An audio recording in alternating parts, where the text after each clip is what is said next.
السلام عليكم ورحمة الله وبركاته، أهلا بكم في فيديو جديد مع أخوكم محمد عمر. شركة أوبو بقى بتعلن عن هاتف جديد في السوق الصيني، هاتف فاخر من الآخر، وهو الأوبو A2 برو. التصميم بتاع الهاتف ده يا جماعة هو أجمد حاجة في الهاتف ده، هو أجمد ما بيميز الهاتف ده هو التصميم بتاعه، تصميم فخم جدا. الهاتف بيجي الجسم بتاعه من البوليكربونات أو البلاستيك مع ظهر من الجلد، وفي إصدار نسخة عادية مش جلد، نسخة بوليكربونات عادي، ولكن الجامد جدا هو إصدار الجلد أكيد. زي ما احنا شايفين تصميم الهاتف من الظهر في البامب الموجود فيها او الدايره اللي موجود فيها الكاميرات بقى والفلاش ومش عارف ايه والحاجات دي كلها، واسفل منتصف الهاتف لوجو اوبو، البراند اللي فيه ناس كتير جدا بتحبه وبتحب تمتلك اوبو فقط، على الرغم ان هي عارفه ان اوبو عندها سب براندز او تبع نفس الشركه البي بي كي، وهي ريلمي او وان بلس او فيفو، ولكن في ناس على الاخص بتحب تمتلك اوبو. زي ما احنا شايفين الهاتف مكرف من ورا ومن قدام، في كيرفات بتديله شكل جمالي جدا مميز فعلا. تصميم الهاتف من قدام شاشه تقريبا كامله بتستحوذ على الواجهه الاماميه كلها باستثناء الهول بانش البسيط ده، مع بعض البيزل اللي موجوده فوق وتحت الهاتف. وزي ما احنا شايفين في ايدج، الشاشه جايه بايدج مديها شياكه وفخامه جدا للهاتف. الهاتف هنا مقاوم للماء والغبار بمعياريه اي بي 54. الهاتف هنا تقدر تحط له شريحتين 5G، ما تقدرش تحط له كارت ميموري. الشاشه الخرافيه اللي احنا شايفينها دي من نوع اموليد بحجم 6.7 بوصه، شاشه عملاقه وشكلها جميل جدا. والشاشه دي بتيجي بجوده فول اتش دي بلس مع كثافه بكسلات 394 بكسل بير انش. شده سطوع الشاشه دي بتوصل لحد 950 نتس، ومعدل تحديث الشاشه 120 هرتز. الشاشه هنا مميزه جدا، الوان وحجم وسطوع وسرعه تردد ال 120 هرتز حاجه مميزه فعلا. ومع الشاشه المميزه دي بيجي معالج قوي جدا من شركه ميديا تك، وهو الدايمنستي 7050 بدقه تصنيع 6 نانومتر، تقنيه حديثه موفره للطاقه طبعا. والمعالج الرسومي هو المالي جي 68، معالج مخصص اكتر للالعاب شويه، تقدر تلعب عليه بكل اريحيه وتقدر تعمل كل المهام اللي انت عايزها من الهاتف بتاعك بكل سهوله، مش هتلاقي فيه لاج بقى ولا تقطيعات ولا تهنيج ولا الكلام ده، واللي بيدي سرعه اكتر للهاتف. الهاتف هنا بيجي برامات من نوع LDDR4X، رامات سريعه جدا، وبيجي من نوع ذاكره UFS 3.1، ودي ذاكره سريعه جدا مع المعالج القوي ده، فالاداء بتاع الهاتف هيكون طياره معاك فعلا. الهاتف هنا بيجي بواجهه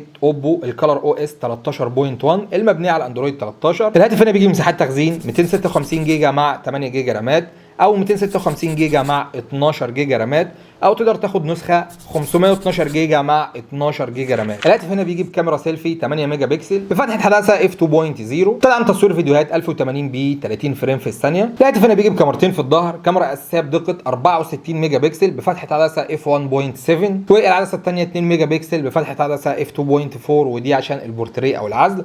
الهاتف هنا طبعا ميد رينج، بيقدم لك كاميرات مش واو وكاميرات مش متواضعه في نفس الوقت، بتديك اداء كويس جدا مقابل السعر اللي انت بتدفعه. فالاداء هنا بتاع الكاميرات كويس جدا، بيطلع لك صور مميزه فعلا، والكاميرات دي بتصور فيديوهات 4K وبتدعم المثبت الالكتروني الاي اي اس. بالنسبه لحبشتكنات الهاتف بقى، الهاتف هنا لا يدعم فتحه سماعات 3.5 مللي. الهاتف هنا فيه اي ار ريموت، تقدر تستخدم الهاتف هنا كريموت كنترول للاجهزه الكهربائيه اللي بتدعم عندك الريموت. البصمه هنا موجوده اسفل الشاشه، بصمه سريعه جدا. الهاتف هنا بيجيب 3 الوان، وهما الاسود والبني والبنفسجي. اللون البني ده هو لون الجلد، اما اللون البنفسجي والاسود فدول بيجوا من البوليكربونات. وزن الهاتف هنا 183 جرام، الناس اللي بتحب تعرف وزن الهاتف. ونيجي لاخر حاجه بقى لحجم البطاريه. البطاريه هنا بتيجي بحجم 5000 ملي امبير، بتدعم الشحن السريع عن طريق منفذ تايب سي، والشحن اللي بيجي مع التليفون هنا 67 واط، شحن سريع جدا زي ما احنا شايفين، وكمان حجم بطاريه عملاق، ومعالج موفر معاك في الطاقه، وشاشه اموليد الاسود فيها اسود بكسلات مطفيه،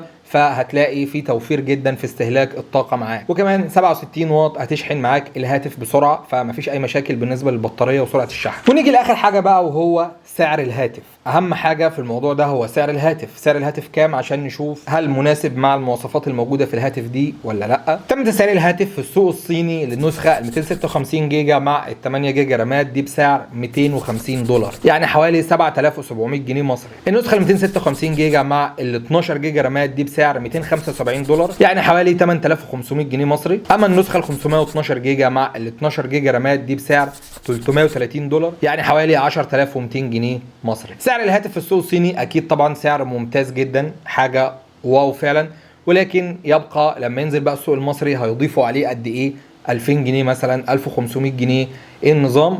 هو ده اللي هيحدد الموضوع ده وضعه ايه. ولكن ستيل طبعا حتى لو نزل مثلا النسخه القليله ال 256 جيجا مع ال 8 جيجا رامات دي بسعر مثلا بدل 7700 جنيه مثلا 9500 جنيه او 10000 جنيه، فده يبقى سعر متوازن جدا بالنسبه للاسعار اللي بقينا نشوفها دلوقتي، خاصه من براند اوبو. وبس كده، دي كل حاجه بقى عن الاوبو A2 برو. لو عجبك الفيديو بقى ما تنساش تعمل لايك للفيديو، تعمل سبسكرايب للقناه، وتفعل زر الاشعارات عشان ما يفوتكش اي فيديوهات جديده على القناه ان شاء الله. سبحانك اللهم وبحمدك، اشهد ان لا اله الا انت، استغفرك واتوب اليك. دلوقتي الفيديو الجاي في حفظ الله.